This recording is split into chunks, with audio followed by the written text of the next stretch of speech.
Ikaw ang katahimikan, aking hinanap. Kahit bawal, kahit masakit, kahit kailanman. 2 dekada ng sundalo si Sergeant Romel Reyes. Sanay sa putok ng baril at sa utos na kailangang sundin. Kahit may kapalit na buhay, natutunan niyang ikahon ang emosyon, ilibing ang takot, at huwag magtanong hanggang sa dumating si Corporal Tristan Valdez sa kanyang unit. Tahimik si Tristan, hindi pala biro, hindi pala sagot.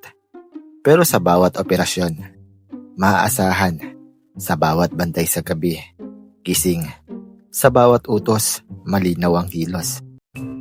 Unti-unting may bumabago sa ritmo ng araw ni Romel, tuwing kasama si Tristan. Welcome sa ating mundo ng Pinoy Boy Love Stories. Mga kwentong puno ng kilig, kirot, sekreto, at tunay na pagmamahal. Dito, bawat kwento ay may buhay, bawat karakter ay may puso, bawat eksena may emosyong tatamang diretso sa'yo. Kung mahilig ka sa mga BL na may halong drama at unexpected twist, nasa tamang lugar ka. Huwag mong kalimutang mag-like kung nagustuhan mo ang kwento. Mag-comment para malaman ko ang iyong reaksyon at ang iyong suggestion. At syempre, mag-subscribe para sa mga susunod na episode at bagong kwento. Huwag niyo rin kalimutang i-click yung notification bell para hindi nyo ma-miss yung mga bagong stories. Tara, simulan na natin ang kwento sa araw na to. Isang gabi sa kabundukan, magkatabi silang nagbabantay. Pagod ka na? Tanong ni Romel. Mababa ang boses. Lahat tayo napapagod, sagot ni Tristan. Pero buhay pa. Napangiti si Romel. Sandali lang. Pero doon nagsimula ang bagay na hindi dapat umusbong. Malinaw ang mga patakaran. Walang personal, walang kahinaan, walang puwang para sa emosyon. Lalo na sa 2 lalaking naka-uniforme. Nang tamaan ng sharp nilang paa ni Tristan sa isang operasyon, si Romel ang nagbuhat sa kanya pababa sa bundok habang umuulan ng bala. Iwan mo na ako, pabulong na sabi ni Tristan. Huwag ka nang magsalita, sabi ni Romel. Hindi kita iiwan dito. Sa medical tent, hindi na malaya ni Romel. Nahawak niya na ang kamay ni Tristan. Hindi nila binawi, hindi rin nila pinag-usapan. Sa giyera, may mga damdaming mas ligtas kapag tahimik. Pagkatapos noon, mas naging mailap sila sa isa't isa. Mas professional, mas maingat. Alam nila, isang maling tingin, isang maling hakbang, pwedeng mawala ang lahat. Tumating ang ambush na nagbago ng buhay ng lahat. Gabi, ulan, putik. Nahiwalay si Tristan sa linya. Valdez, sumagot ka! Sigaw ni Romel sa radyo. Walang sagot, static lang. Hindi na naghintay ng utos si Romel. Bumalik siya sa putukan. Kita niya si Tristan. Tuguan ng balikat, nakasandal sa bato. Patuloy na nagpapaputok. Akala ko hindi ka na babalik. Hingal na sabi ni Tristan. Habang hinihila siya ni Romel papalayo. Huwag ka nang magsalita, sabi ni Romel. Tapos na to. Pero hindi pa. Tinamaan si Tristan ng bala sa dibdib. Habang tinatakpan ni Romel ang pag-atras nila sa gitna ng ulan at tagundong ng helicopter. Hawak ni Romel ang katawan ni Tristan. Pilit pinipigilan ng dugo. Romel, mahinang tawagin ni Tristan. Salamat sa pagbabalik. Manahimik ka, nanginginig ang boses ni Romel.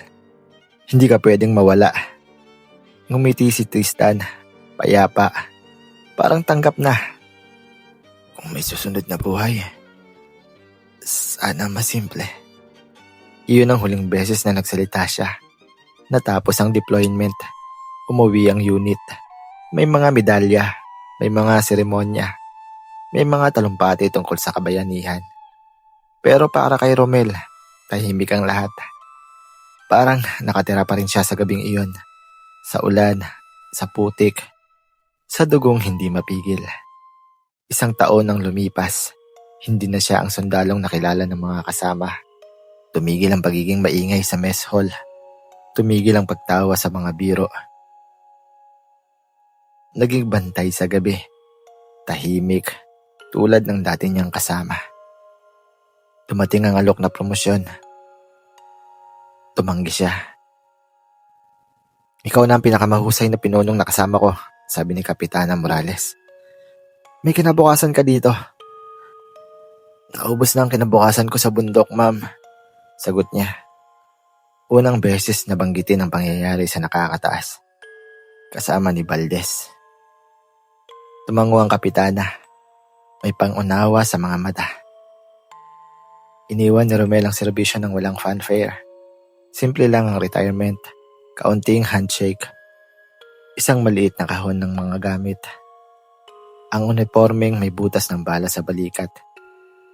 Hindi sa kanya, kundi kay Tristan na itinago niya sa ilalim ng mga damit. Bumalik siya sa bundok kung saan sila huling nagkasama. Walang baril, walang uniforme, tahimik lang. Natapad ko na yung pangako. Bulong niya sa hangin. Bumalik ako at hindi kita iniwan kahit kailan. Huminga siya ng malalim.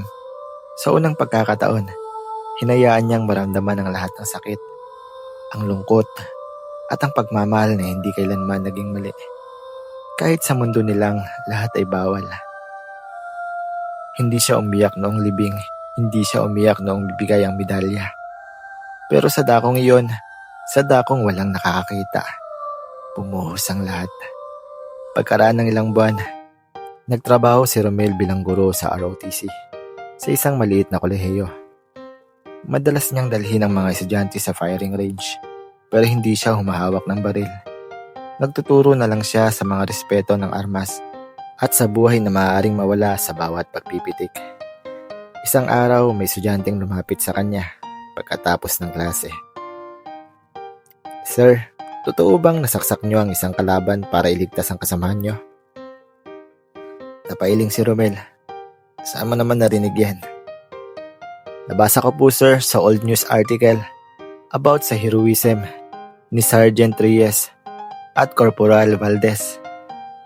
Tiningnan ni Romel ang estudyante. Bata pa. Siguro kapareho ng edad ni Tristan nung una silang nagkakilala. Hindi tama ang mga nasa detalye, sabi ni Romel. Hindi ko sinaksak ang kalaban. Prinotektahan ko lang ang kasamahan ko. Pero sir, bakit po kayo umalis sa militar kung bayani kayo? Tumahimik si Romel sandali. Minsan, mas mahirap mabuhay kaysa mamatay. At ang tunay na bayani ay yung hindi na bumabalik. Nagtaka ang estudyante. Pero tumango na lang. Isang gabi, habang naglalakad pa uwi, nakaramdam si Romel ng kakaibang ginhawa.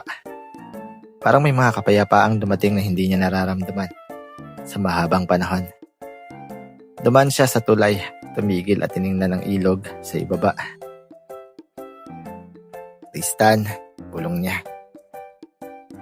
Alam kong wala ka na. Pero gusto kong sabihin, minahal kita. At kahit isang saglit lang, alam kong minahal mo rin ako. Walang sagot mula sa hangin, walang himala. Pero bigla niyang naalala ang sinabi ni Tristan sa kanya. Isang gabi bago ang ambush. Habang nagkakapi sila sa dilim. Ang pagmamahal, Romel, hindi yan ikinakahon. Kahit saan pa tayo dalhin sa buhay natin. Bumalik siya sa maliit na apartment. Binuksan ang kahon ng mga gamit. Hinugot ang uniforme. Hinimas ang butas sa balikat. Natuto akong magmahal sa gitna ng digmaan, sabi niya sa sarili. At iyon ang digmaang hindi ko kailanman ipinagsisihan. Isinara niya ang kahon. Hindi na niya kailangang itago ang lahat. Hindi niya na kailangang ilihim. Kinabukasan, naglakad siya sa parke. May nakita siyang dalawang lalaking naglalakad. Hawak-hawak ang kamay ng isa't isa. Noong una, parang may kirot sa dibdib niya. Pero pagkatapos, napangiti siya. Umupo siya sa bench. Nilabas ang lumang larawan sa wallet niya. Isang grupo ng sundalo. Siya at si Tristan ay nasa gitna. Parehong hindi nakangiti, pero magkatabi. Masaya ako, sabi niya sa larawan. At alam kong ikaw rin. Doon sa ilalim ng araw, sa gitna ng katahimikan ng isang ordinaryong araw, natapos sa wakas ang digmaan para kay Romel.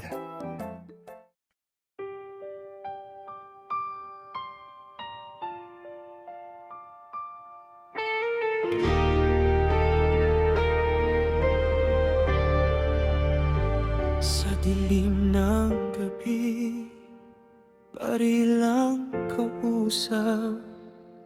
Mga pangarap pilit kinukubli.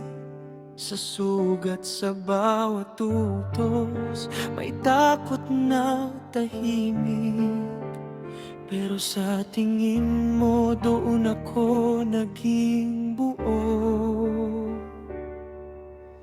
Bawal ang damdamin, bawal ang pangalan, bawal ang amin sa mundong to ng laban. Pero sa bawat hakbang nakasabay ka, unti-unti akong natutong lumaban para sa atin. Sa gitna ng putok at sigaw ng digmaan, ikaw ang katahimikan aking hinanap. Kahit bawal, kahit masakit, kahit kailanman, ikaw ang pahinga sa mundong marahas. Sa gitna ng putok, ikaw ang tahanan.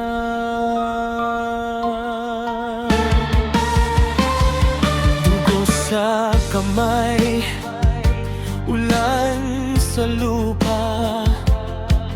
Hawak ko ang pangakong hindi ko mabitawan. Kung may kapalit ang bawat pagbalik, handa akong masaktan basta't ikaw ay buhay. Hindi kailanman nasabi ang salita, pero ramdam sa bawat sugat at luha.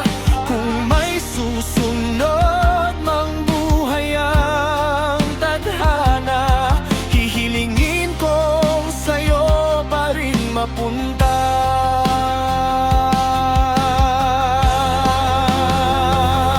Sa gitna ng putok at sigaw ng digmapan, ikaw ang katahimikan aking hinanap. Kahit bawal, kahit masakit, kahit kailanman, ikaw ang pahinga sa mundong marahas. Sa gitna ng putok, ikaw ang tahanan. Kung dito nagtatapos ang kwento natin, sa lupaing puno ng alaala at dasal, hindi ka na mawawala. Dala-dala kita sa bawat hinga, sa bawat hakbang ng bukas.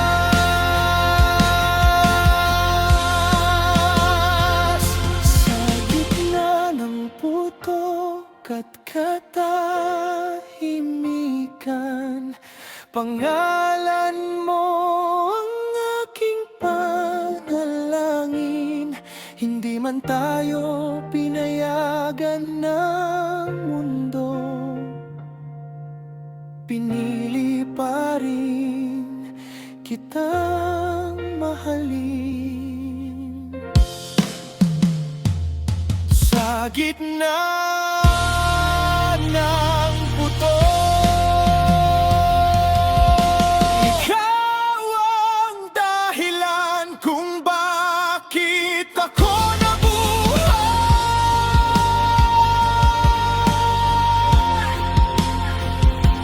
Kung may langit man para sa sundalo,